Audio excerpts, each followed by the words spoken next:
¿Alguna vez has sentido que el universo te está enviando señales que no puedes descifrar? Que hay verdades escondidas detrás de cada imagen, cada rostro anónimo que cruzas en la calle, cada historia que crees conocer pero que en realidad apenas has rozado con la punta de los dedos? Lo que vas a escuchar hoy no es solo una historia de supervivencia. Es un viaje hacia las profundidades del alma humana, hacia ese territorio oscuro donde las decisiones se toman en fracciones de segundo y las consecuencias se extienden durante décadas, como ondas en un estanque sin fondo. Es la historia de un río que se tragó a un muchacho de 17 años y lo escupió convertido en un fantasma viviente. Es la historia de una madre que buscó durante 13 años sin descanso, convirtiéndose ella misma en algo más grande que su dolor. Y es, sobre todo, la historia de una fotografía que apareció como un susurro del destino, revelando que los muertos a veces caminan entre nosotros con barbas y cicatrices que no reconocemos. Si algo de esto te ha hecho detenerte aunque sea por un segundo, dame un me gusta ahora mismo, porque lo que voy a contarte puede transformar la manera en que miras cada rostro desconocido, cada ausencia inexplicable, cada silencio que se extiende demasiado tiempo. Vamos juntos en esto. Prepárate, porque una vez que cruces este umbral, ya no podrás volver a ver el mundo de la misma manera. El río se movía como plata martillada bajo el sol de agosto, una cinta de agua blanca serpenteando entre cañones de piedra arenisca que habían presenciado 1000 veranos y presenciarían 1000 más. Era uno de esos días perfectos que existen solo en la memoria de la juventud, cuando el tiempo se estira como caramelo caliente y cada segundo contiene la eternidad completa.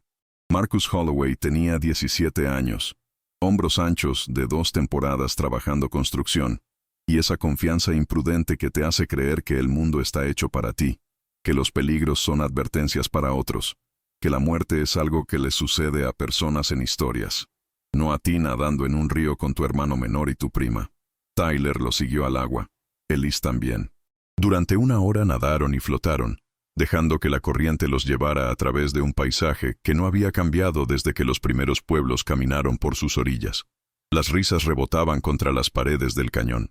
El agua fría contra la piel caliente creaba esa sensación de estar completamente vivo, completamente presente, completamente ajeno a que en minutos el mundo podría fracturarse en un antes y un después que definiría el resto de sus vidas.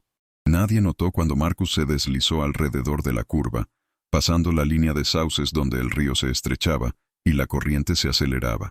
Para cuando Tyler gritó su nombre, la única respuesta fue el rugido del agua sobre piedra. Ese silencio fue el primero de muchos que se extenderían durante 13 años como una herida que no cierra, como una pregunta sin respuesta, como un grito ahogado en las profundidades de algo que nadie podía nombrar todavía. La búsqueda comenzó en 90 minutos. Tyler corrió de regreso al estacionamiento donde la camioneta de su tío se horneaba bajo el sol.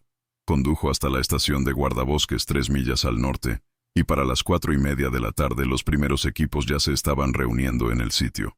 El departamento del sheriff desplegó 2 unidades de rescate en aguas rápidas, trabajando río abajo en botes inflables, escaneando los remolinos y socavones donde un cuerpo podría quedar atrapado. Unidades caninas caminaron las orillas hasta el anochecer, los manejadores gritando coordenadas por radios portátiles mientras los perros trabajaban conos de olor entre los matorrales. Para cuando cayó la noche, luces portátiles iluminaban un puesto de comando improvisado donde mapas topográficos yacían desplegados sobre mesas plegables. El curso del río marcado en resaltador azul con tiempos y últimas posiciones conocidas anotadas en los márgenes. Los padres de Marcus llegaron justo después del anochecer. Su madre Catherine todavía llevaba su uniforme de enfermera del turno que había abandonado a mitad de ronda. Su padre Robert con manos que no dejaban de temblar mientras señalaba el mapa intentando explicar el punto exacto donde Tyler dijo haber visto a su hermano emerger por última vez. El puesto de comando zumbaba con cháter de radio y las voces bajas de buscadores coordinando cuadrículas. Y en el centro de toda esa urgencia organizada, yacía la terrible quietud de no saber. Esa quietud que se instala en el pecho como hielo y se niega a derretirse sin importar cuántas horas pasen, cuántos helicópteros sobrevuelen el cañón, cuántas veces pronuncies el nombre de alguien que amas hacia un vacío que no responde. Las primeras 72 horas consumieron cada recurso disponible. Helicópteros barrieron el cañón desde el amanecer, cámaras infrarrojas escaneando en busca de firmas de calor entre las rocas. Equipos de buceo sondearon las piscinas más profundas donde el río se ralentizaba. Líneas lastradas arrastrando el fondo en cuadrículas cuidadosas. Voluntarios caminaron cada milla accesible de la costa, llamando el nombre de Marcus hasta que sus voces se volvieron roncas, revisando cada acumulación de troncos y campo de escombros en busca de cualquier señal de tela o carne. El río no entregó nada. En el cuarto día, un coordinador senior de búsqueda se sentó con Catherine y Robert en una oficina estrecha que olía a café y papel viejo, y los guió a través de las estadísticas de ahogamiento en agua fría, la manera en que los cuerpos se comportan en agua en movimiento, los patrones estacionales de deposición y recuperación. No dijo la palabra recuperación, pero ellos la escucharon de todas formas. Explicó que en ríos como este, con su combinación particular de tasa de flujo y composición del fondo, los restos podían viajar distancias significativas antes de emerger, a veces semanas o meses después, a veces nunca. Catherine escuchó con la compostura profesional que había desarrollado durante 15 años de enfermería, haciendo preguntas técnicas sobre temperatura del agua y tasas de descomposición. Robert se sentó a su lado, apretando su mano tan fuerte que sus nudillos se volvieron blancos. La búsqueda oficial se redujo en el día 7. En el día 10 fue suspendida pendiente de nueva evidencia. Marcus Holloway se convirtió en un nombre en una lista de desapariciones sin resolver. Un expediente en un gabinete gris. Una fotografía pegada a la pared de su habitación, donde su madre no podía obligarse a quitarla. Pero Catherine Holloway no era una mujer que aceptara el silencio como respuesta. Dentro de un mes había aprendido la terminología de dinámica de ríos, estudiado expedientes de desapariciones similares en 3 estados, y comenzado a mapear la cuenca hidrográfica río abajo, con la atención obsesiva al detalle que la había convertido en una enfermera de trauma excepcional. Contactó familias que habían perdido seres queridos al mismo sistema fluvial, ensambló una red de buscadores amateur que caminaban nuevas secciones cada fin de semana, y mantuvo una base de datos de niveles de agua, flujos estacionales y patrones históricos de deposición. Aprendió a leer los estados de ánimo del río, a entender cómo el deshielo primaveral cambiaba el terreno del fondo, cómo la acumulación de escombros cambiaba de año en año, cómo la geología del cañón creaba bolsillos y canales donde objetos podían alojarse durante décadas. Robert se volcó en trabajo de defensa, testificando ante la Comisión del Condado sobre la necesidad de mejor señalización, recursos de rescate adicionales y políticas obligatorias de chalecos salvavidas para operadores comerciales. Hablaba en reuniones comunitarias y talleres de seguridad fluvial, llevando fotografías laminadas de Marcus y estadísticas sobre tasas de ahogamiento, transformando su dolor en una especie de misión. Tyler, ahora de 18 y atormentado por el recuerdo de la cara de su hermano desapareciendo en esa curva, se inscribió en cursos de medicina de emergencia en áreas silvestres y pasó sus veranos trabajando turnos voluntarios de búsqueda y rescate. El dolor de la familia se convirtió en una especie de motor, impulsándolos hacia adelante a través de temporadas que se difuminaban juntas en una sucesión de conferencias de prensa, vigilias y caminatas solitarias por la ribera del río donde lo habían perdido. Se convirtieron en conocidos en la comunidad como la familia que no dejaba de buscar, que no soltaba, y algunas personas admiraban su tenacidad mientras otras susurraban que quizás la aceptación sería más amable que esta vigilia interminable. Pero Catherine no podía aceptar, no podía soltar, porque en algún lugar profundo de su ser, en ese lugar donde las madres conocen cosas que desafían la lógica, ella sentía que Marcus todavía estaba ahí afuera, en algún lugar, de alguna manera, esperando ser encontrado. Los años pasaron con el peso peculiar que se acumula cuando el dolor se vuelve crónico en lugar de agudo. Marcus habría cumplido 20, luego 23, luego 25. Su clase de preparatoria se graduó sin él. La compañía de construcción donde había trabajado ese verano final contrató nuevos aprendices que nunca conocieron su nombre. El expediente del caso acumuló polvo en almacenamiento, revisado periódicamente durante semanas lentas cuando detectives de casos fríos tenían tiempo para escanear archivos viejos en busca de cualquier cosa que pudieran haber pasado por alto. Catherine siguió buscando, pero las búsquedas se volvieron menos frecuentes, más ritualísticas. Caminaba a la ribera del río en el cumpleaños de Marcus, en el aniversario de su desaparición, en días festivos cuando la ausencia se sentía más aguda. Mantenía su base de datos y su red, pero la energía urgente de esos primeros meses se había asentado en algo más sostenible y más doloroso. El entendimiento de que esto podría nunca resolverse, que podría pasar el resto de su vida en este espacio liminal entre la esperanza y la aceptación. El trabajo de defensa de Robert se expandió más allá de su tragedia inmediata para abarcar iniciativas más amplias de seguridad fluvial, programas de entrenamiento de rescate acuático y esfuerzos legislativos sobre regulaciones de recreación en áreas silvestres. Tyler se convirtió en paramédico, luego en instructor EMT de áreas silvestres, enseñando las habilidades que podrían haber salvado a su hermano, a jóvenes buscadores que enfrentarían sus propias situaciones imposibles en el campo. La familia había aprendido a vivir con el no saber, había construido sus vidas alrededor de la forma de la ausencia de Marcus, y si la herida nunca sanó completamente, al menos había cicatrizado lo suficiente para permitirles funcionar. Habían aprendido a pronunciar su nombre sin quebrarse. Habían aprendido a celebrar cumpleaños y días festivos con esa tristeza de fondo que se convierte en la banda sonora de tu vida cuando pierdes a alguien sin nunca enterrarlo. Y luego, 13 años exactos después de su desaparición, una fotografía emergió en una plataforma de redes sociales usada por excursionistas de larga distancia, publicada por una mujer llamada Jenna Cortés, que había estado documentando su caminata por el Continental Divide Trail.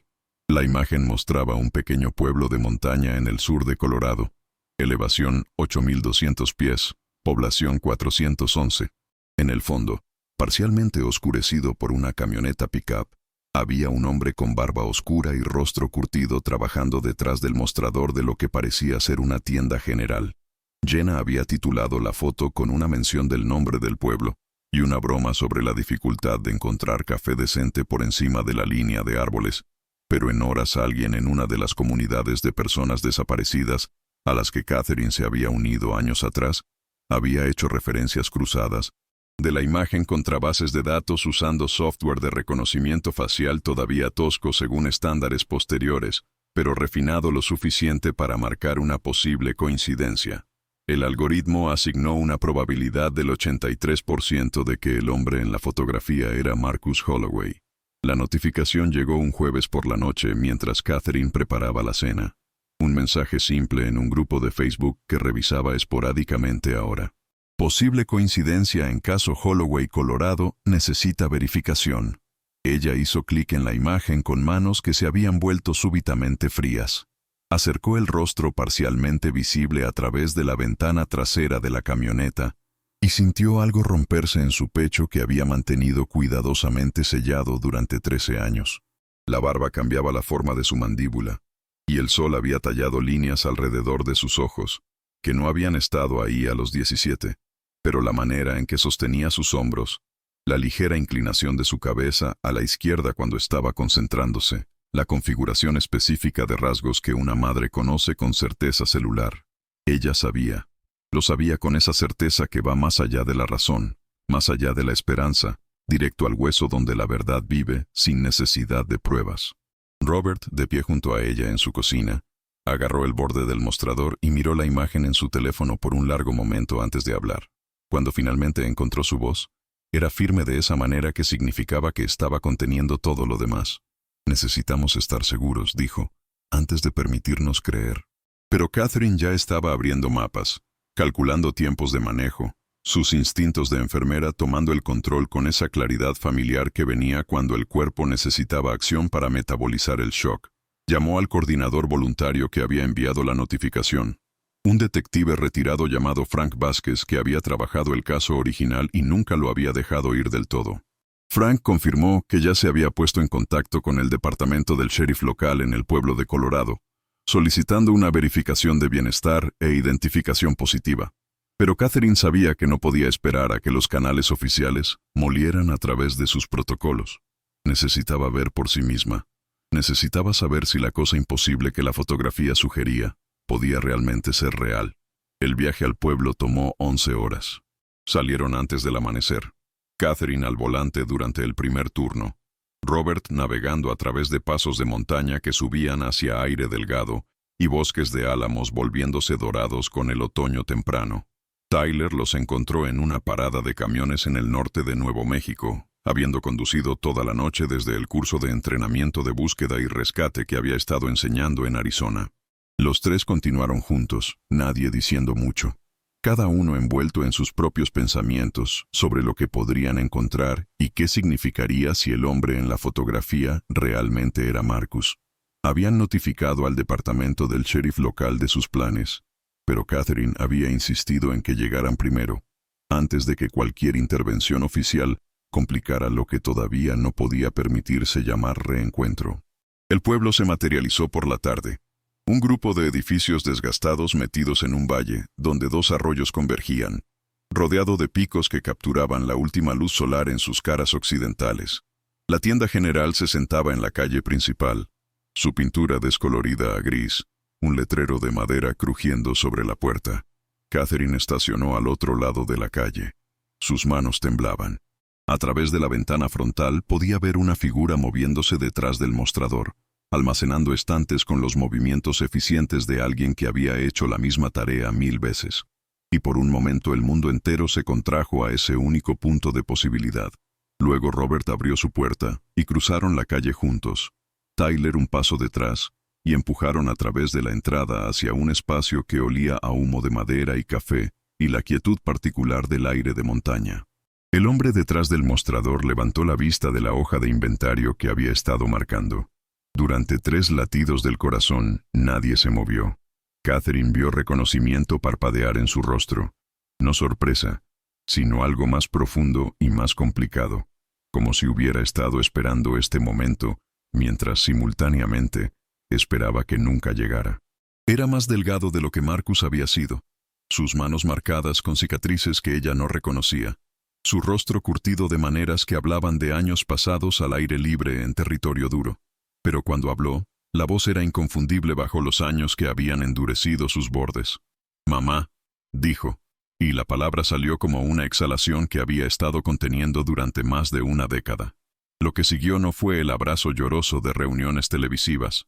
Catherine se movió hacia adelante lentamente, Robert y Tyler detrás de ella, y Marcus, porque era él, innegablemente él, se quedó muy quieto como si cualquier movimiento repentino pudiera destrozar cualquier equilibrio frágil que permitía a este momento existir.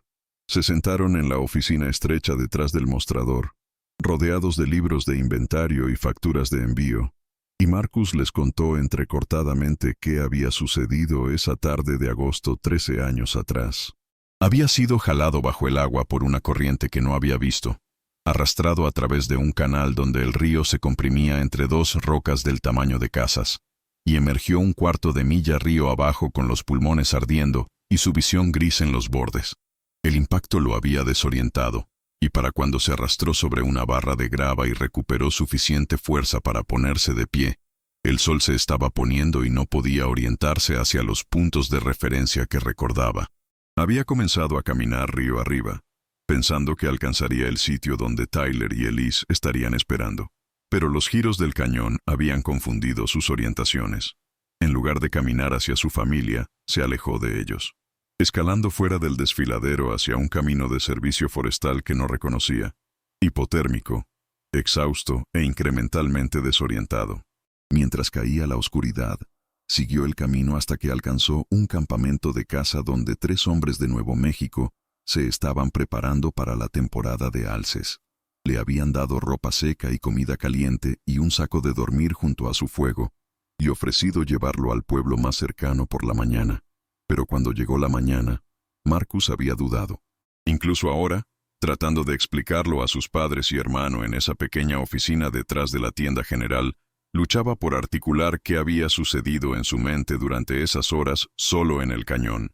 Había sentido algo soltarse, alguna certeza fundamental sobre quién era y dónde pertenecía. El terror de casi ahogarse había agrietado algo, y en esa grieta todas sus ansiedades de 17 años habían venido inundando. La presión de las expectativas, el camino que todos asumían que seguiría, la sensación de que estaba interpretando una versión de sí mismo que no encajaba del todo, el pensamiento de regresar a su vieja vida, de volver a caminar hacia ese futuro prescrito, lo llenaba de un pánico tan abrumador como el pánico que había sentido bajo el agua. Así que cuando los cazadores preguntaron si quería ese viaje al pueblo, Les dijo que había tenido una pelea con su familia y necesitaba unos días para calmarse. Era lo suficientemente cierto si la pelea era la que estaba sucediendo dentro de su propia cabeza. Los cazadores eran amables pero poco curiosos, y cuando Marcus ofreció ayudar con el trabajo del campamento a cambio de dejarlo quedarse, habían aceptado sin hacer demasiadas preguntas. Los días se convirtieron en semanas. Los cazadores levantaron campamento a finales de septiembre, ofrecieron a Marcus un viaje a Albuquerque, y desde ahí derivó. Había sabido incluso en esas primeras semanas que su familia estaría buscando. Había visto helicópteros de búsqueda desde la distancia, mientras todavía estaba con el campamento de caza. Había entendido lo que significaban, pero para entonces ya estaba atrapado por el peso de lo que había hecho. Cada día que pasaba hacía la distancia de regreso más imposible de cruzar. ¿Cómo podría explicar que había sobrevivido, que había estado bien, que simplemente había elegido no volver a casa? ¿Cómo podría enfrentar a Tyler, que había estado ahí cuando sucedió, que lo había visto desaparecer? ¿Cómo podría volver a caminar hacia los brazos de su madre, sabiendo el dolor que su silencio había causado? Así que siguió moviéndose, trabajando empleos de cocina y construcción en lugares donde nadie hacía demasiadas preguntas sobre un chico sin identificación y una historia llena de agujeros. Había aprendido a mentir convincentemente, a construir un pasado que explicaba su falta de documentación, a navegar los espacios grises donde la gente podía existir sin dejar mucho rastro. Eventualmente había encontrado su camino a este pueblo de montaña. Comenzó a trabajar para Sara en la tienda y construyó algo que se asemejaba a una vida. Había obtenido una licencia de conducir bajo su nombre real 4 años atrás. Había presentado impuestos. Había existido en la infraestructura básica del registro oficial. Parte de él siempre había sabido que alguien podría encontrarlo. Parte de él había querido ser encontrado. Pero la vergüenza de lo que había hecho, de dejar que su familia creyera que estaba muerto, de elegir el silencio sobre el valor de enfrentar de lo que había huido, se había calcificado durante los años en algo que no sabía cómo romper. Catherine escuchó todo esto con sus manos dobladas en su regazo, su rostro ilegible en esa manera profesional que podía convocar cuando necesitaba contener todo lo que realmente estaba sintiendo. Tyler se sentó rígido en su silla, su mandíbula trabajando mientras Marcus explicaba por qué había dejado que su hermano pasara 13 años creyendo que había fallado en salvarlo. Las manos de Robert temblaban de nuevo, el mismo temblor que había comenzado la noche que Marcus desapareció y que nunca se había ido completamente. Cuando Marcus terminó, el silencio en la habitación era absoluto. Entonces Catherine hizo la única pregunta que importaba. ¿Quieres volver a casa? Su voz era firme, pero Marcus podía escuchar todo debajo de ella. Todos los años de buscar y llorar y negarse a rendirse. Y la pregunta no era realmente sobre geografía física, era sobre si quería ser su hijo de nuevo, si podía soportar volver a entrar a la familia que había abandonado, si el hogar era siquiera un lugar que todavía existía para él. Marcus la miró, y luego a su padre, y luego a Tyler, y algo en su rostro se desmoronó. «No sé si puedo», dijo. «No sé si soy la persona que recuerdan. No sé si esa persona todavía existe. Entonces descubriremos quién eres ahora», dijo Robert, y extendió la mano a través del espacio entre ellos para agarrar el hombro de su hijo. El toque pareció romper algo en Marcus, y por primera vez en la conversación comenzó a llorar. No el sollozo dramático de momentos de película, sino el llanto tranquilo y exhausto de alguien que había estado sosteniendo algo demasiado pesado durante demasiado tiempo. Catherine se movió entonces, cruzando el pequeño espacio para envolver sus brazos alrededor de él, y Robert se unió a ella, y Tyler se quedó congelado por otro momento antes de que él también se pusiera de pie y pusiera su mano en la espalda de su hermano. Se quedaron así durante mucho tiempo, Sara observando desde la puerta con lágrimas corriendo por su rostro, y si no era el reencuentro que ninguno de ellos había imaginado durante todos esos años de preguntarse, era real. Y esa realidad era suficiente para construir sobre ella, porque a veces lo que se rompe no puede soldarse de vuelta a su forma original. A veces tienes que construir algo completamente nuevo con las piezas que quedan, y llamarlo familia de todas formas. La logística del regreso fue más complicada que la decisión. Marcus tuvo que ser formalmente identificado a través de comparación de ADN. Un proceso que tomó 3 semanas y requirió coordinación entre autoridades de Colorado y la jurisdicción donde originalmente había desaparecido. Un detective asignado al caso condujo entrevistas extensivas para descartar coerción, fraude o cualquier involucramiento criminal en la desaparición original, documentando la cuenta de Marcus en detalle meticuloso. Las entrevistas fueron agotadoras, forzando a Marcus a revisitar decisiones que había pasado años tratando de no examinar demasiado de cerca, pero el detective era minucioso en lugar de crítico, y para el final del proceso, Marcus tenía una extraña sensación de alivio de haber finalmente contado la historia completa a alguien cuyo trabajo era establecer hechos en lugar de asignar culpa. Los resultados de ADN regresaron con una certeza que no dejaba espacio para dudas. El hombre viviendo en un pueblo de montaña en Colorado bajo el nombre de Marcus Holloway era de hecho Marcus Holloway, desaparecido y presumido ahogado 13 años antes. Los medios se apoderaron de la historia dentro de días del reporte inicial. Una estación de noticias local se enteró del caso de alguien en el departamento del sheriff, y desde ahí se extendió a través de los canales usuales, televisión regional, noticias por cable nacionales, plataformas de redes sociales donde la historia ganó impulso a través de compartidos y comentarios.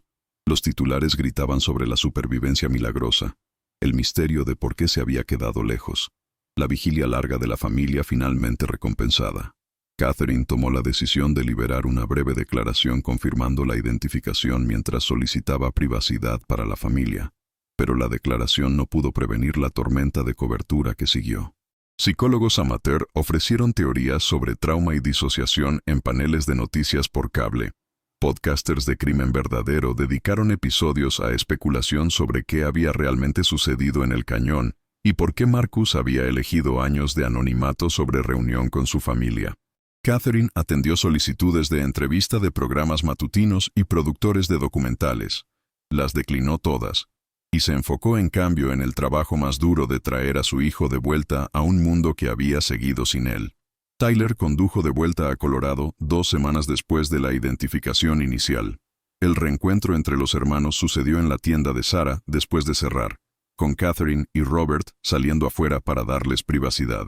Lo que pasó entre ellos permaneció entre ellos, pero cuando emergieron 45 minutos después, los ojos de Tyler estaban rojos, y Marcus estaba agarrando el antebrazo de su hermano de una manera que sugería que algo esencial había sido dicho, o perdonado, o simplemente reconocido. Esa noche los 4 cenaron en el pequeño apartamento sobre la tienda donde Marcus había estado viviendo durante los últimos 9 años, comiendo comida para llevar del único restaurante del pueblo y hablando cuidadosamente alrededor de las enormes brechas en su historia compartida. No era cómodo, y nadie pretendió que lo fuera. Tyler hacía preguntas sobre la vida de Marcus aquí, sobre cómo había pasado sus días, qué había estado pensando, si alguna vez había sido feliz. Marcus respondió tan honestamente como pudo, lo que significaba admitir que felicidad no era realmente la palabra correcta para lo que había sentido, pero que había encontrado una especie de paz en la simplicidad de almacenar estantes y registrar compras y existir sin el peso de las expectativas de otras personas. Tyler absorbió esto con visible dificultad, y en un punto preguntó la pregunta que Marcus había estado temiendo, si alguna vez había pensado en lo que su desaparición había hecho al hermano que había estado nadando a su lado ese día. Marcus dijo que sí, había pensado en ello constantemente, y luego dijo que lo sentía, y Tyler asintió pero no dijo que estaba bien porque no lo estaba, y ambos lo sabían. Las complicaciones legales tomaron más tiempo en resolverse. Marcus había sido declarado legalmente muerto después de 7 años, un hallazgo presuntivo que había permitido a Catherine y Robert liquidar su minimalista patrimonio y seguir adelante con ciertos asuntos financieros. Su resurrección, por así decirlo, requería revertir esa declaración, un proceso que involucraba peticiones y comparecencias ante el tribunal y el peculiar desafío burocrático de probar que un hombre muerto había vuelto a la vida. Mientras tanto, surgieron preguntas sobre si Marcus podía ser responsable de los costos de la operación de búsqueda 13 años antes. La búsqueda inicial había consumido recursos públicos significativos, tiempo de helicóptero, horas de personal, equipo especializado, Y algunos oficiales del condado argumentaban que debería haber consecuencias financieras por lo que caracterizaban como fraude o, como mínimo, desconsideración imprudente por el impacto de sus acciones. Un abogado pro bono que se especializaba en casos civiles inusuales tomó el asunto, argumentando exitosamente que un joven de 17 años en angustia psicológica aguda no podía ser responsabilizado por decisiones tomadas en la secuela inmediata del trauma, y que imponer penalidades financieras establecería un precedente peligroso para cualquiera que dudara en presentarse después de una ausencia prolongada. El caso fue resuelto discretamente, con un acuerdo de que Marcus participaría en campañas de conciencia pública sobre seguridad en áreas silvestres y los impactos psicológicos de experiencias de supervivencia. Una resolución que satisfizo el interés del condado en el bien público sin castigar a alguien que era, en palabras del abogado, tanto víctima de la situación como cualquier otro. La reintegración sucedió en etapas medidas en meses en lugar de semanas. Marcus pasó el Día de Acción de Gracias con su familia ese primer año, durmiendo en su vieja habitación donde los pósters en las paredes eran artefactos de otro siglo, y los trofeos en el estante pertenecían a una persona que apenas reconocía. Asistió a sesiones de terapia 2 veces por semana con una psicóloga que se especializaba en duelo complicado y reconstrucción de identidad, trabajando a través de las capas de vergüenza y miedo y disociación que lo habían mantenido escondido durante tanto tiempo. Luchó con el ruido y el ritmo de la ciudad donde sus padres vivían. Se encontró ansioso en multitudes y abrumado por el estímulo constante de la vida urbana, y a menudo se retiraba a la quietud de los senderos del río donde su desaparición había comenzado. Catherine caminaba con él a veces, ninguno de ellos hablando mucho, solo moviéndose a través del paisaje que lo había tomado y de una manera extraña lo había devuelto. No hablaban sobre perdón porque Catherine entendía intuitivamente que el perdón no era el marco correcto. Marcus no la había agraviado al sobrevivir, incluso si su supervivencia había venido con elecciones que causaron dolor inmenso. Había sido un chico que entró en pánico y luego quedó atrapado por las consecuencias de ese pánico, paralizado por la vergüenza y el miedo en un silencio que se volvió más difícil de romper con cada año que pasaba. Para el segundo año después de su regreso, Marcus había encontrado trabajo con un programa de terapia en áreas silvestres que llevaba adolescentes en riesgo al campo para expediciones extendidas, diseñadas para construir confianza y habilidades de afrontamiento. Era bueno en ello, paciente con los chicos que le recordaban a su yo más joven, hábil navegando los paisajes exactos donde una vez había estado perdido, y brutalmente honesto sobre las consecuencias a largo plazo de huir de tus problemas. Hablaba en escuelas a veces, cuidadosa y sin melodrama, sobre cómo un solo momento de pánico puede componerse en años de aislamiento, sobre el valor requerido para pedir ayuda, sobre la manera en que la vergüenza opera en la psique humana para mantenernos atrapados en patrones que sabemos son destructivos. La historia de su desaparición y regreso se convirtió en parte de la conversación más amplia sobre salud mental, desarrollo adolescente y las maneras en que la gente cae a través de las grietas de sistemas diseñados para atraparlos. Catherine canalizó la energía que había gastado buscando en trabajo de defensa para protocolos mejorados de respuesta de emergencia en áreas silvestres, programas de entrenamiento para voluntarios de búsqueda y rescate, y redes de apoyo para familias de personas desaparecidas que vivían en el mismo espacio liminal que ella había habitado durante 13 años. La fundación que estableció en nombre de Marcus financió investigación sobre patrones de comportamiento en situaciones de supervivencia y proporcionó becas a organizaciones trabajando en intervención temprana para jóvenes en riesgo, particularmente programas que abordan el tipo de pánico existencial que había impulsado a un chico de 17 años a elegir lo desconocido sobre lo familiar.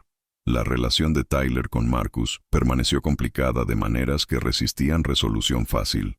Se veían regularmente, mantenían contacto, actuaban como hermanos en la mayoría de las formas que importaban, pero había una distancia entre ellos que no había existido antes.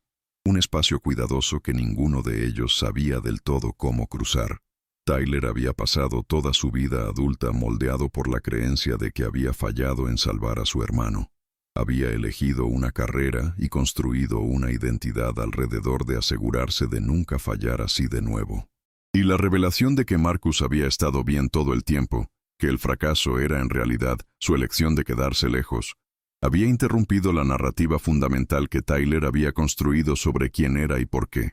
Trabajaron en ello en terapia, tanto individual como conjunta, e hicieron progreso de la manera en que el progreso sucede en familias lidiando con heridas profundas, lo cual es decir lentamente y con retrocesos, y con el entendimiento de que algunas cosas no sanan completamente, tanto como se integran en la historia que te cuentas sobre ti mismo. 3 años después de que la fotografía emergió, Catherine condujo de vuelta al río en una tarde de agosto, cuando la luz caía exactamente como había caído el día que Marcus desapareció. Estacionó en el comienzo del sendero, caminó hacia la barra de grava donde sus hijos se habían quitado los zapatos 16 años antes, y se paró al borde del agua observando la corriente moverse a través de su canal antiguo.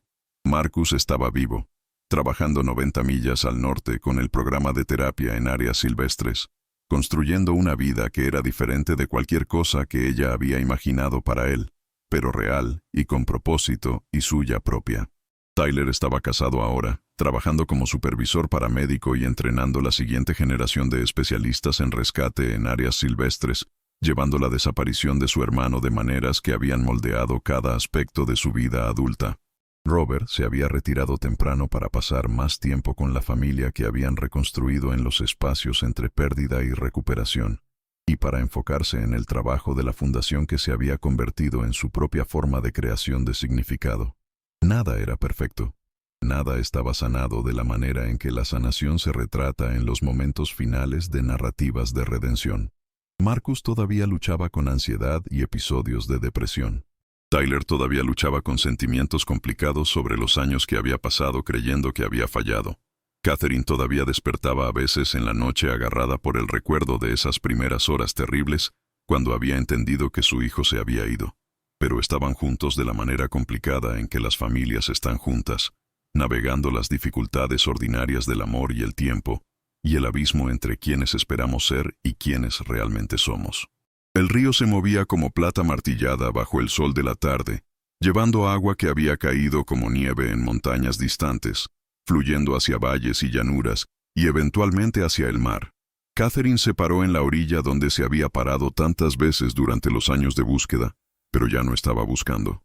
Simplemente estaba presente, observando el agua moverse, pensando en su hijo y los caminos extraños que la vida toma, y la manera en que todos somos llevados por corrientes que no siempre podemos predecir o controlar.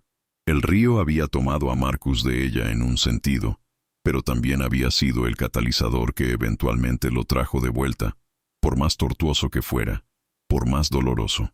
Pensó en la fotografía que había emergido después de 13 años, sobre la casualidad algorítmica que había conectado la publicación casual de redes sociales de una excursionista con la base de datos que Catherine había ayudado a construir, sobre todas las contingencias y coincidencias que tuvieron que alinearse para que ella lo encontrara.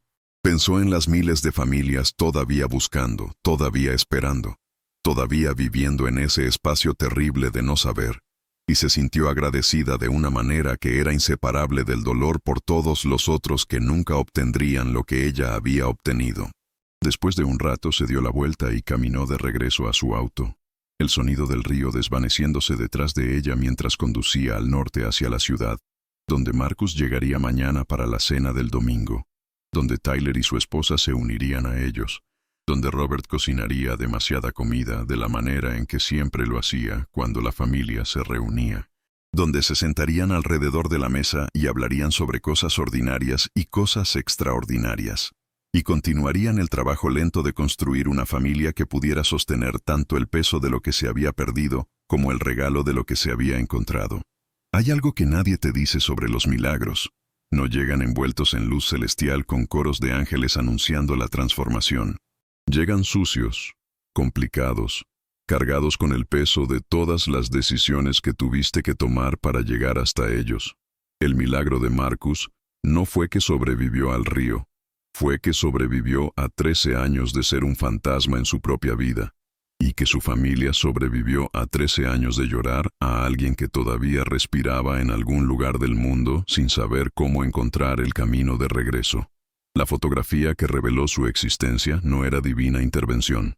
Era el producto de tecnología, casualidad, y la obsesión implacable de una madre que se negó a aceptar que su hijo podría estar muerto, sin un cuerpo que lo probara. Era algoritmos escaneando píxeles. Era una excursionista publicando una imagen sin saber que cambiaría vidas. Era Catherine manteniendo redes y bases de datos durante años cuando todos los demás habían seguido adelante. Los milagros, resulta, son construidos por manos humanas en la oscuridad. Un acto de fe a la vez. Marcus aprendió a vivir con lo que había hecho. No en el sentido de que se volvió cómodo con ello, sino en el sentido de que aprendió a cargar el peso sin dejarse aplastar completamente. Aprendió que la redención no es un momento dramático de transformación. Es la decisión diaria de seguir apareciendo, de seguir tratando, de seguir eligiendo la verdad, incluso cuando la mentira sería más fácil. Aprendió que puedes romper tu propia vida en 1000 pedazos, y todavía encontrar maneras de juntar algo con los fragmentos que quedan. No será lo que era antes. Será algo diferente, marcado con cicatrices y grietas donde la luz entra de maneras extrañas. Pero será tuyo, y será real. Y a veces eso es suficiente. Los adolescentes con los que trabajaba en el programa de áreas silvestres lo miraban con una mezcla de fascinación y miedo. Él era la prueba viviente de que puedes tomar las peores decisiones en los peores momentos y todavía encontrar un camino hacia adelante. Pero también era la advertencia de cuánto puede costar, cuántos años puedes perder, cuántas personas puedes herir, cuánto dolor puedes causar cuando eliges el silencio sobre la verdad. Él no les mentía sobre eso. No romantizaba su historia, ni pretendía que había sido una aventura noble. Les contaba sobre las noches que se despertaba con ataques de pánico, sobre la vergüenza que todavía lo agarraba cuando pensaba en su madre buscando su cuerpo en un río que nunca lo había contenido, sobre la mirada en los ojos de Tyler cuando finalmente le explicó por qué había elegido quedarse lejos. Les contaba que algunas decisiones que tomas a los 17 te persiguen por el resto de tu vida, no porque seas castigado por ellas, sino porque se convierten en parte de quién eres, escritas en tu piel como tatuajes que nunca pidiste pero que ahora tienes que llevar. Y extrañamente, esa honestidad brutal era lo que los alcanzaba. Estos chicos que habían sido enviados al programa porque estaban cayendo a través de las grietas de sus propias vidas, que estaban haciendo sus propias elecciones autodestructivas, que sentían esa misma sensación de pánico existencial que había agarrado a Marcus en ese cañón hace tanto tiempo. Ellos reconocían algo en él que no podían encontrar en los adultos que intentaban salvarlos con amabilidad y comprensión. Reconocían a alguien que había estado perdido de verdad, que había tocado fondo de verdad, que había tenido que encontrar su propio camino de regreso desde un lugar donde nadie podía ir a buscarlo. Y si él había logrado hacerlo, tal vez ellos también podían. Catherine observaba a su hijo trabajar con estos chicos y veía algo que no había estado ahí antes de su desaparición. Una profundidad, una gravedad, una comprensión de dolor que solo viene de haberlo vivido desde adentro. El Marcus que se había ido al río a los 17 había sido un buen chico, amable y trabajador y responsable, pero había sido inacabado de la manera en que todos somos inacabados a esa edad. El Marcus que había regresado era diferente. Estaba roto en algunos lugares, pero en otros lugares estaba más completo de lo que podría haber sido si nada de esto hubiera sucedido. Y Catherine no sabía si eso era un consuelo o una tragedia. Probablemente era ambos, viviendo juntos en el mismo cuerpo, inseparables como las dos caras de una moneda que nunca deja de girar. La fundación que ella había creado comenzó a recibir cartas de otras familias, familias con sus propias desapariciones sin resolver, sus propios hijos perdidos, sus propias búsquedas interminables. Algunas escribían pidiendo consejos sobre cómo mantener la esperanza después de años sin respuestas. Otras escribían simplemente para decir que la historia de Marcus les había dado algo que no sabían cómo nombrar. No esperanza exactamente, porque la esperanza puede ser cruel cuando nunca se cumple, sino más bien la sensación de que no estaban solos en su vigilia, que alguien más entendía lo que significaba vivir en ese espacio entre la vida y la muerte, entre el saber y el no saber. Catherine respondía cada carta personalmente. Era el trabajo más duro que había hecho, más duro que las búsquedas físicas, más duro que las noches sin dormir, más duro que el momento en que había visto la fotografía, y sabía que su hijo estaba vivo pero no sabía por qué se había quedado lejos. porque cada letra era un espejo que reflejaba su propio dolor de regreso a ella, y tenía que encontrar palabras para consolar a gente que podría nunca obtener lo que ella había obtenido, que podría pasar el resto de sus vidas en esa incertidumbre terrible. ¿Qué le dices a una madre que todavía está buscando cuando tú encontraste a tu hijo vivo? ¿Cómo ofreces esperanza sin hacer promesas que podrían no cumplirse? ¿Cómo les dices que no rindan sin hacerlos sentir que rendirse es lo mismo que traicionar a la persona que perdieron? Catherine aprendió a escribir cartas que reconocían la complejidad, que ofrecían solidaridad sin garantías, que decían simplemente, sigo aquí contigo en esto, y eso es todo lo que puedo ofrecer. Robert encontró su propia manera de procesar lo que había sucedido. Escribió un libro sobre la experiencia, no un libro sensacionalista sobre el milagro, sino una meditación cuidadosa sobre lo que significa perder a alguien, continuar viviendo, y luego tener que reconfigurar toda tu comprensión de esa pérdida cuando la persona regresa. Escribió sobre la extrañeza de llorar a alguien durante 13 años y luego tener que aprender a conocerlos de nuevo como un extraño. Escribió sobre la culpa que sentía por todos los años que no había estado ahí para Marcus, incluso si Marcus había elegido esa ausencia. Escribió sobre la manera en que el amor no siempre es suficiente para salvar a la gente, que a veces la gente tiene que perderse completamente antes de que puedan encontrarse a sí mismos, y que lo único que puedes hacer como padre es estar ahí cuando finalmente encuentran el camino de regreso, si es que lo hacen. El libro no se convirtió en un bestseller, no cambió el mundo, pero llegó a la gente que necesitaba llegar, y Robert recibió sus propias cartas, de padres que habían perdido hijos a la adicción, a enfermedades mentales, a decisiones que no podían entender, padres que estaban tratando de descubrir cómo amar a alguien que los había herido profundamente, cómo mantener la puerta abierta cuando sería más fácil cerrarla, cómo vivir con la incertidumbre de no saber si la persona que amas alguna vez encontrará su camino de regreso. Y Tyler llevaba su parte de la historia de la manera más silenciosa. No escribió libros, ni dio charlas, ni fundó organizaciones. Simplemente hacía el trabajo, día tras día, respondiendo llamadas de emergencia, entrenando nuevos paramédicos, caminando hacia situaciones donde alguien estaba perdido o herido o muriendo, y haciendo todo lo que estaba en su poder para traerlos de vuelta. Cada persona que salvaba era en algún sentido Marcus, y cada persona que no podía salvar era Marcus también, y llevaba a ambos con él en formas que no hablaba en voz alta, pero que su esposa podía ver en la manera en que se despertaba algunas noches con las manos ya alcanzando antes de que sus ojos estuvieran completamente abiertos, como si todavía estuviera tratando de agarrar a su hermano antes de que el río se lo llevara. Habían pasado 5 años desde que la fotografía emergió cuando Marcus finalmente regresó al sitio exacto donde había desaparecido. No era una peregrinación ceremonial. No había cámaras, ni reporteros, ni momento dramático de cierre. Era solo Marcus y Tyler, caminando por el sendero un sábado por la mañana, llevando mochilas con sándwiches y agua, moviéndose a través del paisaje que ambos conocían tan íntimamente, pero que significaba cosas tan diferentes para cada uno. Se pararon en la barra de grava donde todo había comenzado. El río se veía exactamente igual y completamente diferente. La manera en que los lugares siempre lo hacen cuando regresas después de que tu vida ha cambiado completamente. Marcus miró el agua moverse y trató de recordar cómo se había sentido ese día. 17 y estúpido e inconsciente de que los próximos segundos definirían décadas. No podía acceder a esa sensación ya. Era como tratar de recordar un sueño que se desvanece incluso mientras intentas aferrarte a él. ¿Alguna vez te arrepientes de volver?, preguntó Tyler. La pregunta colgaba entre ellos, cargada con todo lo no dicho. Marcus pensó en ello por un largo tiempo antes de responder. «Me arrepiento de cómo lo hice», dijo finalmente. «Me arrepiento del dolor que causé.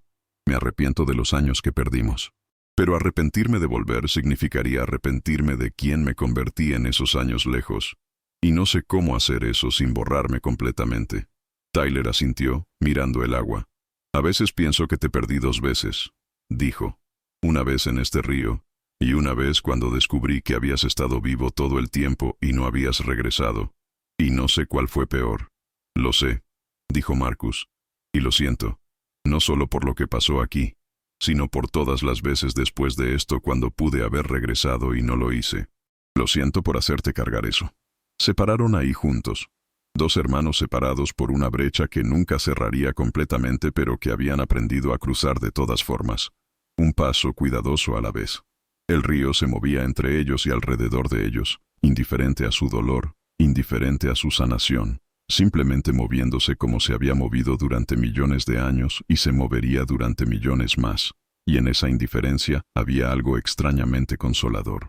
Un recordatorio de que sus historias eran al mismo tiempo inmensamente importantes y completamente insignificantes en el gran esquema de las cosas, que el río que había tomado tanto de ellos no les debía nada, que la sanación no vendría de este lugar sino de lo que eligieron hacer con lo que les había dado. La verdad sobre las historias de supervivencia es que nunca terminan donde piensas que deberían terminar. Quieres el momento en que el perdido es encontrado, el momento en que la familia se reúne, el momento en que todo finalmente tiene sentido. Pero la vida real no funciona así. La vida real es desordenada y complicada, y continúa mucho después de que el momento dramático ha pasado. Continúa en la silenciosa acumulación de días ordinarios, donde tienes que descubrir cómo vivir con lo que sucedió y quién te convertiste en el proceso. Marcus tendría 35 el próximo mes. Había estado de vuelta en la vida de su familia durante más años de los que había estado lejos, pero los años lejos todavía definían tanto de quién era, la manera en que una cicatriz define la piel que crece alrededor de ella. Tenía una novia ahora, una mujer llamada Elena que trabajaba como terapeuta familiar y que conocía toda su historia porque Marcus había aprendido la lección difícil de que los secretos eventualmente te consumen desde adentro. Elena lo amaba con los ojos completamente abiertos, sabiendo exactamente quién era y qué había hecho y cómo todavía estaba tratando de hacer las paces con ello. Ella no intentaba salvarlo porque entendía que él no necesitaba ser salvado. Necesitaba ser visto, completamente y sin flinching, y amado de todas formas. Catherine tenía 62 ahora.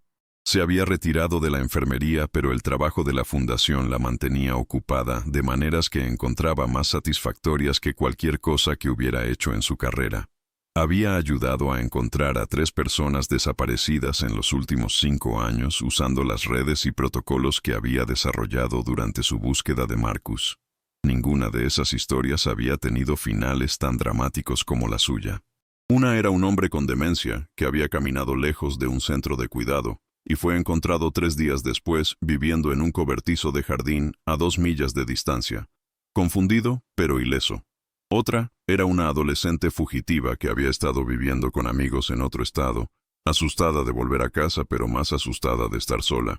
La tercera era un hombre que había sufrido un episodio psicótico y no recordaba su nombre, identificado finalmente a través de una fotografía que alguien había tomado en un refugio para personas sin hogar. Pequeños milagros. Los llamaba Catherine. No las grandes resurrecciones que capturan titulares, sino las resoluciones tranquilas que devuelven a la gente a sus vidas, que cierran círculos que habían estado abiertos demasiado tiempo, que permiten a las familias finalmente respirar de nuevo. Robert había cumplido 64, su cabello completamente blanco ahora, sus manos todavía con ese temblor leve que nunca se había ido del todo, pero que había aprendido a vivir con él como una vieja cicatriz que duele cuando cambia el clima. Pasaba sus días trabajando en el jardín que había cultivado detrás de su casa, un espacio lleno de vegetales y flores que crecían en patrones que solo él entendía, un orden surgido del caos que de alguna manera reflejaba cómo había aprendido a organizar su vida después de que todo se desmoronó, y luego se reconstruyó en una forma diferente. Tyler tenía 33, padre de 2 niños que nunca conocerían al tío Marcus que se perdió, solo al tío Marcus que regresó. Les contaba historias sobre el río, pero eran historias cuidadosas, editadas para la inocencia, historias sobre aventura y familia, y cómo a veces las personas se pierden, pero el amor puede traerlas de vuelta. Sus hijos no necesitaban saber todavía sobre el tipo de pérdida que marca generaciones, sobre el tipo de decisiones que puedes tomar a los 17, que todavía están resonando cuando tienes 33. Ya tendrían tiempo suficiente para aprender sobre la complejidad del dolor humano. Por ahora podían simplemente tener un tío que era bueno haciendo fogatas y contando historias sobre animales que había visto en las montañas. La fotografía que había revelado que Marcus estaba vivo. Esa imagen casual tomada por una excursionista que nunca supo el terremoto que causó. Ya no colgaba sola en la pared de la sala de Catherine. Ahora estaba rodeada de otras fotografías. Marcus con Elena, Tyler con su esposa y sus hijos. La familia entera reunida para cumpleaños y días festivos y domingos ordinarios, donde no pasaba nada excepcional, pero todos estaban ahí, juntos. Y eso era excepcional en su propia manera tranquila. Las fotografías contaban una historia diferente a la que Catherine había imaginado hace 20 años cuando Marcus tenía 17, y el futuro parecía tan cierto, tan predecible, tan seguro. Esta historia tenía más cicatrices, más ausencias, más espacios donde el dolor había tallado surcos profundos.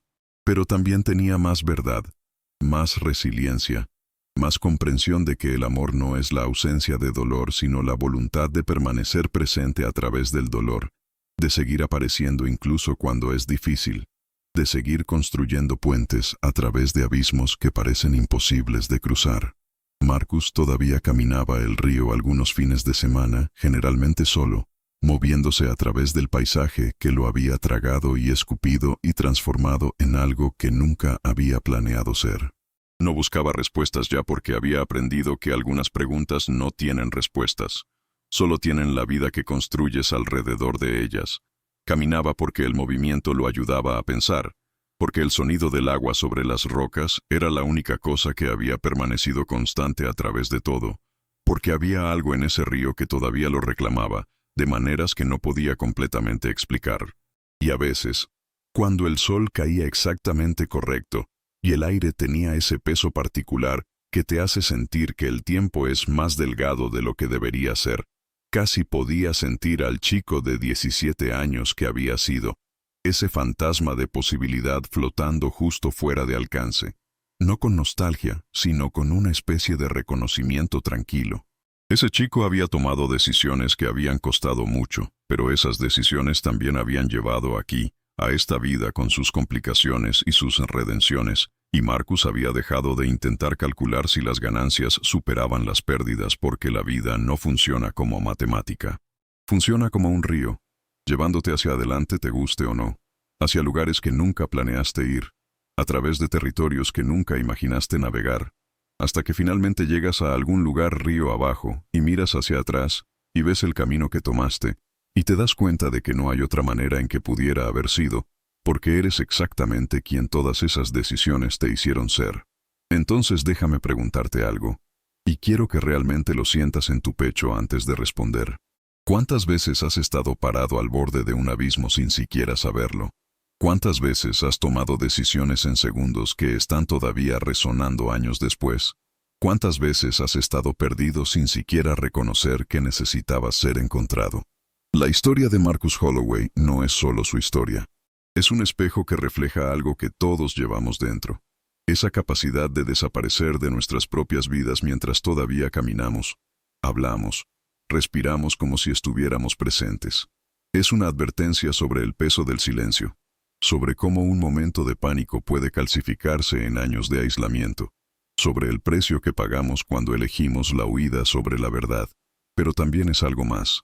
Algo que quiero que tatúes en tu conciencia. Es la prueba de que incluso después de 13 años perdido, incluso después de convertirte en un fantasma en tu propia vida, incluso después de que todos te hayan llorado y seguido adelante, todavía hay un camino de regreso. No será el mismo camino que dejaste.